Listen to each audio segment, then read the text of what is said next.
الحمد لله نحمده ونستعينه ونستغفره ونؤمن به ونتوكل عليه ونعوذ بالله من شرور أنفسنا ومن سيئات أعمالنا من يهده الله فلا مضل له ومن يضلله فلا هادي له ونشهد أن لا إله إلا الله وحده لا شريك له ونشهد أن سيدنا ومولانا محمدًا عبده ورسوله أما بعد فأعوذ بالله من الشيطان الرجيم بسم الله الرحمن الرحيم وما أرسلناك إلا رحمة للعالمين صدق الله العظيم برادران اسلام، بزرگوں اور دوستوں،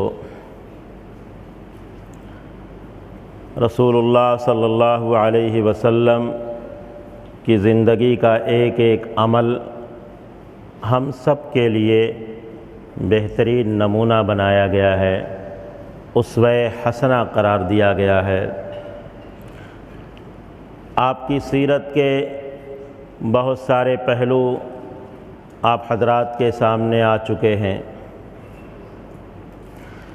آج بھی سیرت کے کچھ پہلوؤں کا تذکرہ کیا جائے گا، جس میں آپ کے اسوے کو بتایا جائے گا، اور وہ اسوہ جو ہے وہ صرف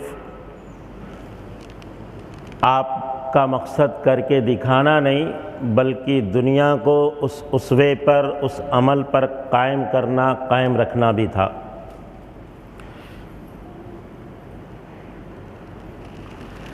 آپ کے پاس آپ دیکھتے ہیں دنیا کتنا ترقی کر چکی ہے۔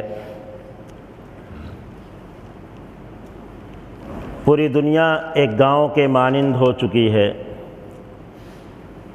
ایک وقت تھا جب آدمی سفر کرتا تھا، پیدل سفر ہوتا تھا، بیل گاڑی کا سفر ہوتا تھا، اونٹوں اور گھوڑوں کا سفر ہوتا تھا، بڑا لمبا سفر ہوتا تھا۔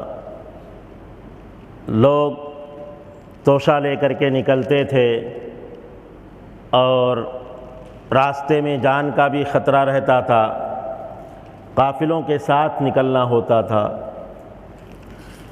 آج آپ کو سفر کرنا ہو تو کسی قافلے کی ضرورت نہیں ہے، بلکہ گاڑیاں جو بھی ہیں وہ قافلے کی شکل میں ہی چلتی ہیں، لیکن کتنی آسانی کے ساتھ ایک لمبا سفر ہم طے کر لیتے ہیں۔ پہلے خط و کتابت کا زمانہ تھا، ایک آدمی ممبئی سے خط لکھتا تھا، گھر تک خط پہنچتے پہنچتے کئی دن لگ جاتے تھے۔ آج اس کا تصور بھی ختم ہوتا جا رہا ہے، ڈائریکٹ ہم میسج کرتے ہیں، سامنے والے کو پہنچ جاتا ہے، دنیا کے کسی بھی کونے میں ہو۔ ہم اس سے آواز کے ذریعے بھی گفتگو کر سکتے ہیں، اس کی شکل کو دیکھ کر کے بھی اس سے بات کر سکتے ہیں۔ بہت ساری ترقیاں ہوئی ہیں، آدمی آگے بڑھا ہے۔ پہلے افلاس کا زیادہ زمانہ تھا، فقر و فاقہ کی نوبت پہلے زیادہ آتی تھی، اب جو ہے وہ نوبت کم ہو چکی ہے۔ حالانکہ پھر بھی لوگ پریشانی سے دوچار ہیں۔ وہ پریشانیوں کا ہونا اصل میں اس وجہ سے نہیں ہے کہ لوگوں کو فقر و فاقہ ہے، بلکہ ہم نے اپنی خواہشات اتنی بڑھا لی ہیں کہ ان خواہشات کی تکمیل کے لیے ہماری آمدنی کم پڑتی ہے، جس کی وجہ سے ہم یہ سمجھتے ہیں کہ بڑی عجیب کیفیت ہو رہی ہے اور ہمارا گزر بسر بڑا مشکل ہو رہا ہے۔ یہ آدمی ایک طرح سوچتا، لیکن بہر صورت آدمی اس وقت دنیا میں جو ہیں وہ سب ترقی کی طرف گامزن ہیں۔ دنیا بھی ترقی کی طرف بڑھ رہی ہے، آدمی کی دولت کی ریل پیل بھی بڑھ رہی ہے، اس کی آسائشوں کی چیزیں بھی بڑھ رہی ہیں، بڑی سہولتیں مل رہی ہیں، لیکن اس کے باوجود آدمی کے دل میں اداسی ہوتی ہے۔ ایسا لگتا ہے کہ بہت بڑے عالی شان گھر میں ہے، ساری سہولتیں موجود ہیں، گھر کے اندر ہے، لیکن کہیں نہ کہیں کچھ قلق انسانی زندگی میں ہے، کچھ اداسی ہے۔ احساس ہوتا ہے کہ ہمیں چین نہیں ہے، سکون نہیں ہے۔ یہ آدمی سوچتا ہے، اور اس سکون کو حاصل کرنے کے لیے، اس چین کو حاصل کرنے کے لیے اسی بے چینی اور بے سکونی راستے کو ہی اختیار کرتا۔ آدمی سوچتا ہے کہ آسائش کی چیزیں بڑھیں گی تو سکون مل جائے گا، اطمینان مل جائے گا، آدمی کو چین نصیب ہوگا، اور پھر اسی کو مزید ترقی دیتا ہے، چیزوں پر مزید محنت کرتا ہے، اور محنت کرتے کرتے دنیا سے چلا جاتا ہے، لیکن سکون نصیب نہیں ہوتا۔ اس کی وجہ یہ ہے کہ آدمی اسی بے سکونی کے راستے پر، اسی بے چینی کے راستے پر ہی چل کر کے سکون حاصل کرنا چاہتا، تاریکی میں رہتا۔ بظاہر ایسا لگتا ہے کہ بجلی کے قمقموں سے در و دیوار جگمگا رہے ہیں، ہر طرف روشنی ہی روشنی ہے، لیکن دل کی دنیا تاریک رہتی ہے۔ اسی تاریکی کو دور کرنے کے لیے قرآن کریم نے کہا رسولا یتلو علیکم آیات اللہ مبینات لیخرج الذین آمنوا وعملوا الصالحات من الظلمات الی النور۔ یہ دلوں کی تاریکی کیسے دور ہوگی؟ دلوں کی بے چینی اور بے سکونی کیسے دور ہوگی؟ قرآن نے کہا توجہ دیجئے اس رسول کی طرف جس کو ہم نے بھیجا واضح آیتوں کے ساتھ، واضح دلیلوں کے ساتھ، تاکہ وہ ایمان والوں کو اور نیک اعمال کرنے والوں کو تاریکی سے نکال کر روشنی کی طرف لائے۔ تاریکی سے نکل کر کے روشنی کی طرف آنا، یہ اسی آیات مبینات اور اسی رسول کی طرف توجہ دینے کے ذریعے سے حاصل ہے۔ ورنہ ظاہر میں کتنی ہی روشنیاں، کتنے ہی اسباب عیش و عشرت موجود، لیکن اس سے بے چینی نہیں ختم ہوگی، بے سکونی نہیں ختم ہوگی۔ اگر بے چینی ختم کرنی ہے تو اس رسول کی طرف توجہ دینی پڑے گی جس کو اللہ نے بھیجا انسانوں کی طرف واضح دلیلیں دے کر کے، اور اس کا مقصد بھی یہی تھا تاریکی کے سے نکال کر روشنی کی طرف لانا۔ نبی کریم صلی اللہ علیہ وسلم نے ارشاد فرمایا میری مثال اس شخص کی طرح جو اپنی قوم کی طرف آیا اور اس نے کہا کہ میں دشمنوں کا لشکر دیکھ کر کے آ رہا ہوں، وہ کبھی بھی تمہارے اوپر حملہ کر سکتا ہے، تمہارے وجود کو ختم کر سکتا ہے، لہذا اس سے بچنے کی کوشش کرو۔ کچھ لوگ وہ ہیں جنہوں نے میری بات مانی اور وہ راتوں رات اس جگہ سے نکل کر کے دوسری طرف چلے گئے۔ عموماً اس وقت کا زمانہ جو تھا، جو حملے ہوا کرتے تھے، وہ صبح سویرے کا وقت ہوتا تھا، رات کا آخری پہر کا وقت ہوتا تھا، تو رات میں ہی وہ نکل گئے۔ اور جن لوگوں نے اس آدمی کی تکذیب کی، انکار کیا، بولا جھوٹ بول رہا ہے، وہ اپنی جگہ پر پڑے رہے، اور دشمن نے آ کر کے حملہ کر دیا، ان کو نیست و نابود کر دیا۔ یہی مثال ہے اس شخص کی، ھذا مثل من اطاعنی ومثل من عصانی، یہ مثال ہے اس شخص کی جس نے میری اطاعت کی یا جس نے میری نافرمانی کی۔ جس نے اطاعت کی راتوں رات وہاں سے نکل گئے، وہ بچ گئے، اور جنہوں نے نافرمانی کی وہ وہیں پر رہے اور تباہ و برباد کر دیے گئے۔ یہ ایک رسول اپنی مثال بیان کر رہا ہے، یعنی آپ کے آنے کا مقصد یہ ہے کہ جو آپ بولیں، جو آپ کہیں، اس کے اوپر لوگ عمل کریں۔ نجات کا واحد ذریعہ ہے، کامیابی کا واحد ذریعہ ہے۔ اس کے علاوہ اگر کوئی اس کو جھٹلاتا ہے، اس کی تکذیب کرتا ہے یا نہیں مانتا ہے صرف، اس کے لیے ہلاکت مقدر ہے، کوئی اس کو ہلاکت سے بچا نہیں سکتا۔ یہ رسول خود اپنی مثال پیش کر رہے ہیں، تو آپ کا مقصد اس دنیا میں آنے کا یہ ہے کہ آپ کی اطاعت کی جائے، صرف ظاہر میں محبت کا اظہار کیا جائے، آپ کو رسول ماننے کا اقرار کیا جائے، یہ کافی نہیں ہوتا، بلکہ اطاعت آپ کی ضروری ہے۔ آپ اطاعت کروانے کے لیے آئے ہیں۔ اگر کوئی اس وقت یہ کہتا ہے ہاں آپ بڑے سچے ہیں، صادق ہے، امین ہے، آپ کی بات برحق ہے، لیکن ہم یہاں سے ٹلنے والے نہیں، تو ہلاکت تو ان کے لیے بھی مقدر۔ اصل بچنے کا راستہ یہ ہے کہ آپ نے جو کہا کہ دشمن حملہ کرنا چاہتا ہے، یہاں سے نکل جاؤ، تو نکل جاؤ۔ کوئی آدمی کہتا ہے آپ بڑے سچے ہیں، آپ کی بات یقینی طور پر سچی ہے، لیکن ہم یہاں سے نہیں جا سکتے، تو ظاہر سی بات ہے اس کے لیے بھی ہلاکت ہی ہلاکت ہے۔ بالکل اسی طرح آپ سے محبت کا اظہار، آپ سے تعلق کا اظہار یہ اپنی جگہ پر، اور آپ کی اطاعت ہر چیز میں فرما برداری یہ اپنی جگہ۔ جب تک آپ کی اطاعت اور فرما برداری مکمل طریقے سے نہیں ہوگی، تب تک نجات کی کوئی گارنٹی، کوئی ضمانت نہیں ہو سکتی۔ نبی کریم صلی اللہ علیہ وسلم کا ایک اسوہ رحم و کرم کا ہے۔ آپ نے اپنی خاطر کبھی سے کسی سے انتقام نہیں لیا، یہ بھی آپ کی ایک سیرت ہے، آپ کی ایک سنت ہے، آپ کا ایک اسوہ ہے۔ یہ صرف آپ کے لیے نہیں تھا، بلکہ مقصد یہ بتانا تھا کہ دوسروں کے لیے بھی یہی، مسلمانوں کا کردار یہ ہونا چاہیے کہ دوسروں کے ساتھ ایسا سلوک کریں۔ آپ کو قرآن نے کہا پورے عالم کے لیے رحمت بنا کر بھیجا گیا، پورے عالم کے لیے، جس میں جن و انس تو ہیں ہی، اس کے علاوہ دوسری چیزیں بھی ہیں، چاہے وہ ذی روح کے قبیل سے ہوں یا غیر ذی روح قبیل سے ہوں، سارے عالم کے لیے آپ کو رحمت بنا کر بھیجا گیا ہے۔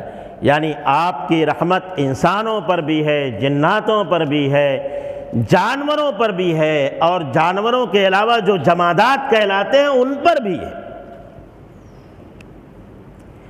اسی لیے آپ نے کسی پرندے کا شکار، پرندوں کا شکار جو حلال ہیں جائز ہے، لیکن فضول صرف اپنے نشانے کی مشق کرنے کے لیے اگر کوئی کسی پرندے کا شکار کرتا ہے تو یہ ناجائز۔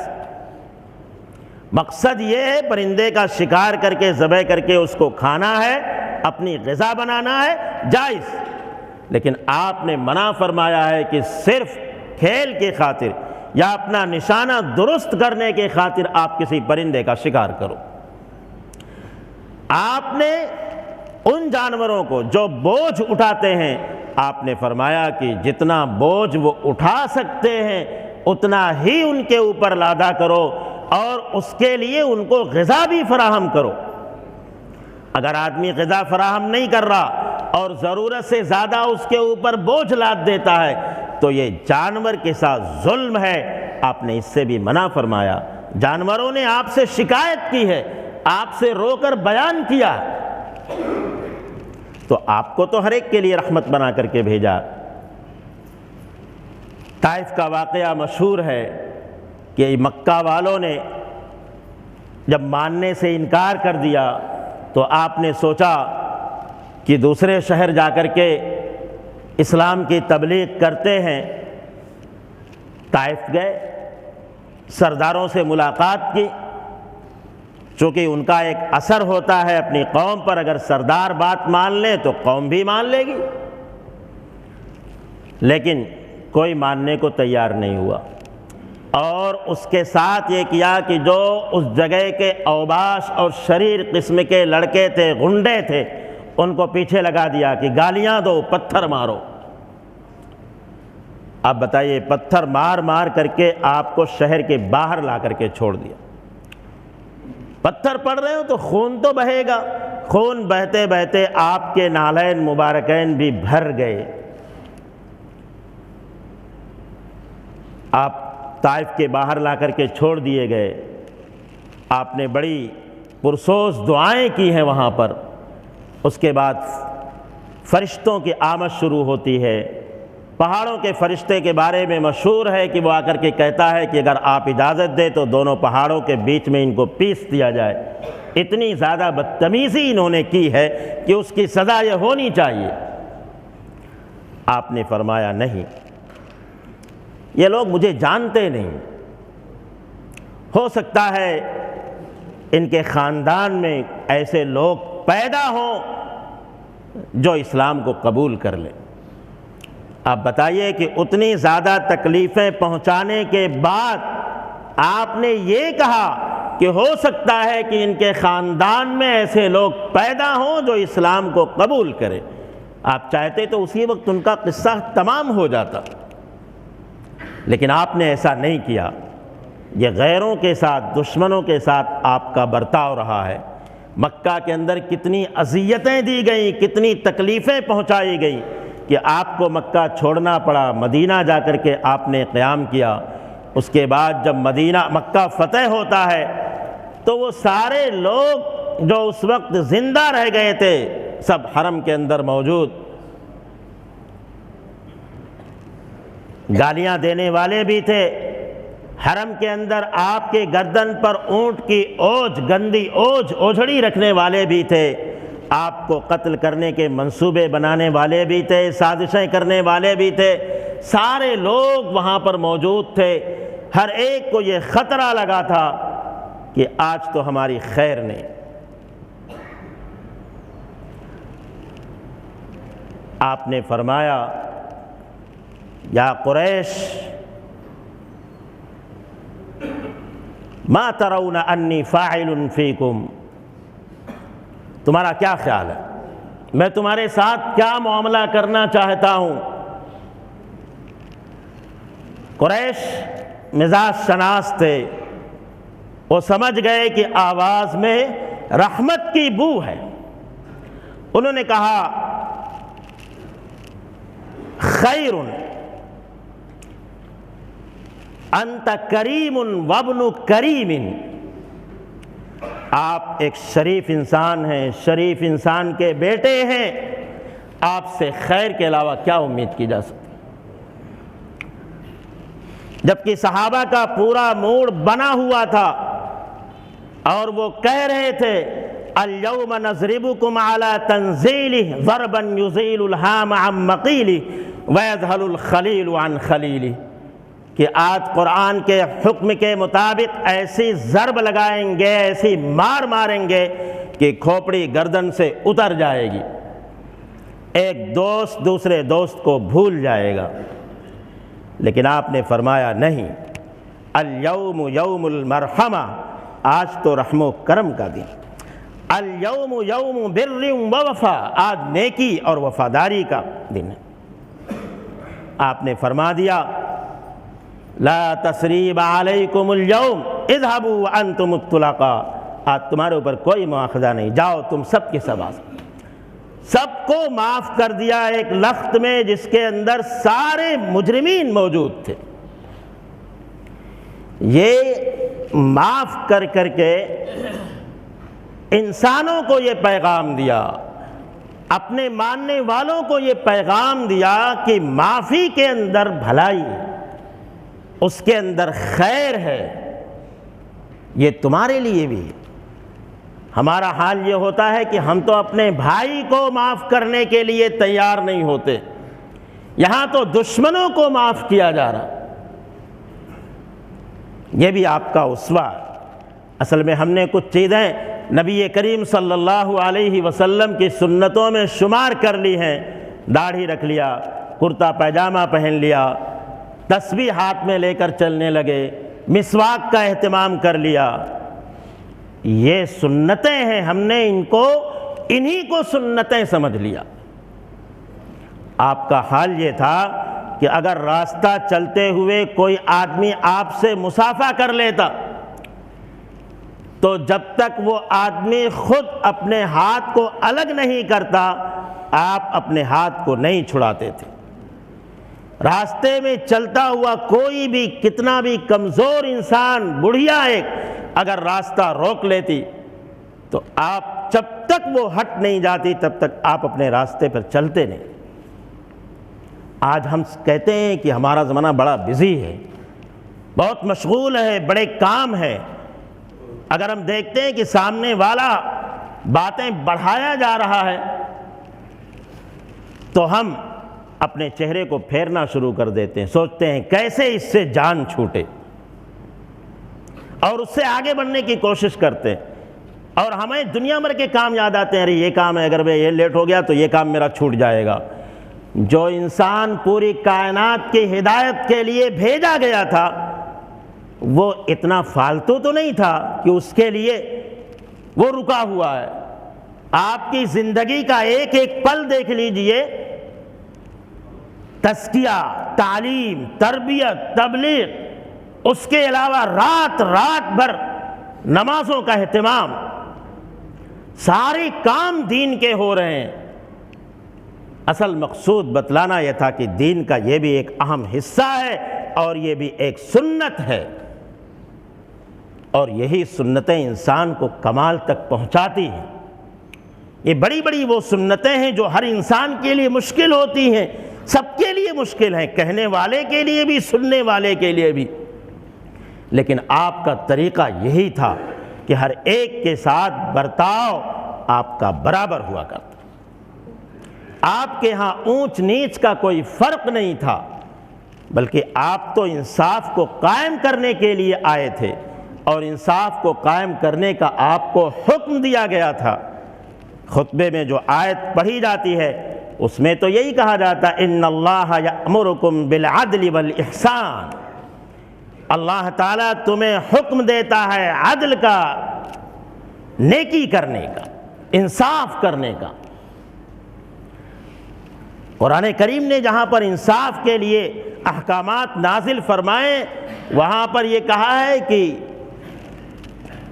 اپنے اور غیر کا کوئی فرق نہیں ہونا چاہیے، رشتہ داروں کا بھی کوئی فرق نہیں ہونا چاہیے۔ کبھی کبھی ایسا ہوتا ہے کہ کسی کے پاس انصاف کے تقاضے لے کر کے پہنچتے ہیں اور ان میں سے کوئی ان کا رشتہ دار نکل آتا ہے، اپنا بھائی نکل آتا ہے، اپنی پارٹی یا خاندان کا نکل آتا ہے، تو اس صورت میں انصاف کے تقاضے دھرے کے دھرے رہ جاتے ہیں۔ قرآن نے صاف کہا ہے کہ کوئی رشتہ داری بھی تمہارے انصاف کے آڑے نہیں آنی چاہیے۔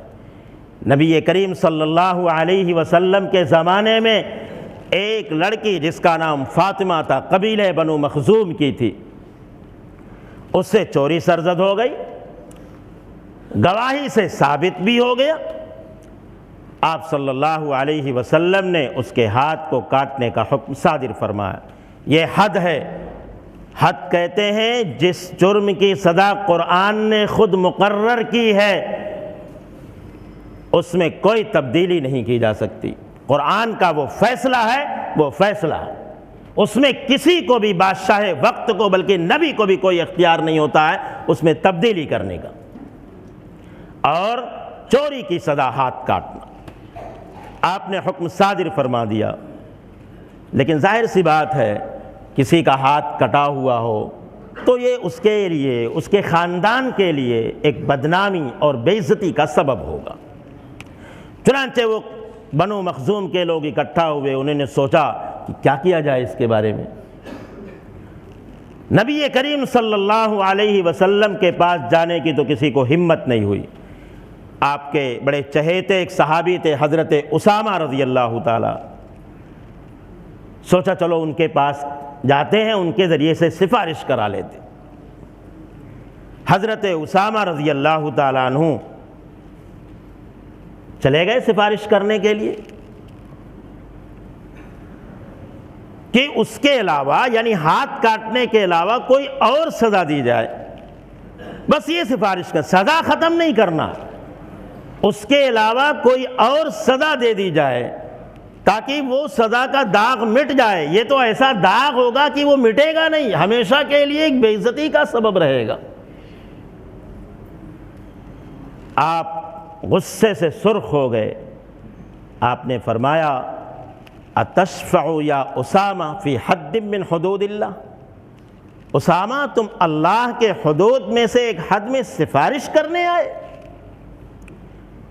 والذی نفس محمد بیدہ لو سرقت فاطمۃ بنت محمد لقطعت یدہا،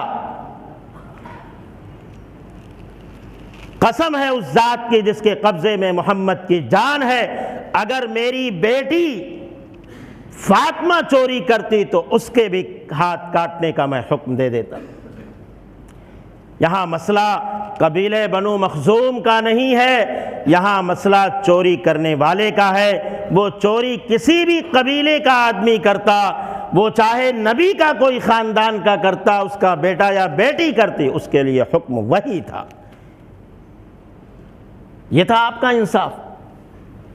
اس کے علاوہ اگر صحابہ کرام کے ادوار پڑھے جائیں تو ایسے ایسے اس میں واقعات ملتے ہیں کہ آج ان کا سمجھنا مشکل ہو جاتا ہے۔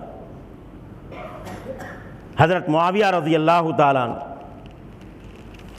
روم کی سرحد کے پاس، وہاں رومیوں سے آپ کا معاہدہ تھا ایک تاریخ تک کہ اس درمیان میں کوئی جنگ نہیں ہوگی۔ تاریخ ختم ہونے والی تھی۔ تاریخ ختم ہونے سے پہلے حضرت معاویہ رضی اللہ تعالیٰ عنہ نے سوچا اپنی فوج سرحد پر ڈال دی جائے، اور جیسے ہی تاریخ ختم ہو ویسے ہی حملہ کر دیا جائے، دشمن غفلت میں رہے گا اور حملہ کامیاب رہے گا۔ چنانچہ انہوں نے ایسا کیا، اور جیسے ہی تاریخ ختم ہوئی ویسے ہی حملہ کر دیا۔ دشمن غفلت میں تھا، قلعے کے قلعے فتح ہوتے جا رہے ہیں، لوگ آگے بڑھتے جا رہے ہیں فتح کے نشے میں۔ ایک صحابی پیچھے سے آ رہے ہیں، قفو یا عباد اللہ، قفو یا عباد اللہ کا نعرہ لگاتے ہوئے، اللہ کے بندے رک جاؤ رک جاؤ۔ جب قریب آئے تو دیکھا حضرت عمر ابن عبسہ رضی اللہ تعالی، انہوں نے فرمایا میں نے اپنے کانوں سے یہ سنا ہے کہ جب تمہارا معاہدہ کسی قوم سے ہو تو معاہدے کی مدت میں نہ کوئی چیز کھولی جائے نہ باندھی جائے، یعنی معاہدے کے خلاف کچھ نہ کیا جائے، اور تم نے معاہدے کے وقت میں ہی اپنی فوج سرحد پر ڈال دی تھی، یہ بھی اس کی خلاف ورزی۔ حضرت معاویہ رضی اللہ تعالیٰ عنہ نے کوئی تحقیق نہیں کی، انہوں نے فوراً اپنی فوج کو واپسی کا حکم دے دیا اور یہ کہہ دیا جتنے قلعے فتح ہوئے ہیں اللہ کی مرضی کے خلاف، اس لیے سارے قلعے پھر انہی دشمنوں کے حوالے کر دیے اور اپنی فوج کو اپنی سرحد میں بلا لیا۔ یہ انسانی تاریخ کے واقعات یہ بتلاتے ہیں کہ ہمیں ہر مرحلے میں اللہ کے دین کو دیکھنا، اللہ کی مرضی کو دیکھنا ہے۔ ہم اپنوں میں انصاف نہیں کر پاتے ہیں، یہاں غیروں کے ساتھ اتنا بڑا انصاف۔ اور یہ صرف صحابہ کرام ہی کے مسائل نہیں، بلکہ محمود غزنوی کے بھی بہت سارے واقعات آپ پڑھ سکتے ہیں۔ احمد شاہ کا بھی ایک مسلمانوں کا حکمراں ایک احمد شاہ بھی گزرا ہے، اس کے بارے میں ایک واقعہ نقل کیا گیا ہے کتابوں میں کہ اس کے داماد نے کسی غریب مظلوم آدمی کو قتل کر دیا، گواہی سے ثابت ہو گیا، بادشاہ نے پھانسی کی سزا مقرر کر دی۔ بیگم آئی، بولی ان کو پھانسی ہوگی، بیٹی جو ہے بیوہ ہو جائے گی۔ بادشاہ نے جواب دیا کہ ایک غریب کی بیٹی جب بیوہ ہو سکتی ہے تو شہزادی کو بھی بیوگی کا لباس پہن لینا چاہیے۔ یہ مسلمانوں کے انصاف یہ بتلا رہے ہیں کہ ہمیں ہر مرحلے میں انصاف کی ضرورت، چاہے وہ ہمارے ساتھ ہماری بیوی یا شوہر کا مسئلہ ہو، بچوں یا ماں باپ کا مسئلہ ہو، رشتہ داروں کے مسائل ہوں، یا آپ اگر اپنے علاقے کے چودھری ہیں آپ کے پاس مسائل آتے ہیں تو آپ ان کے اندر بھی انصاف کے تقاضے کو پورا کیجیے۔ آپ کا اسوہ حسنہ زندگی کے تمام شعبوں میں ہیں، آپ ان کو دیکھیے اور ان کے اوپر عمل کرنے کی کوشش کیجیے۔ اللہ تعالی ہم سب کو کہنے سننے سے زیادہ عمل کی توفیق عطا فرمائے۔ وآخر دعوانا الحمدللہ۔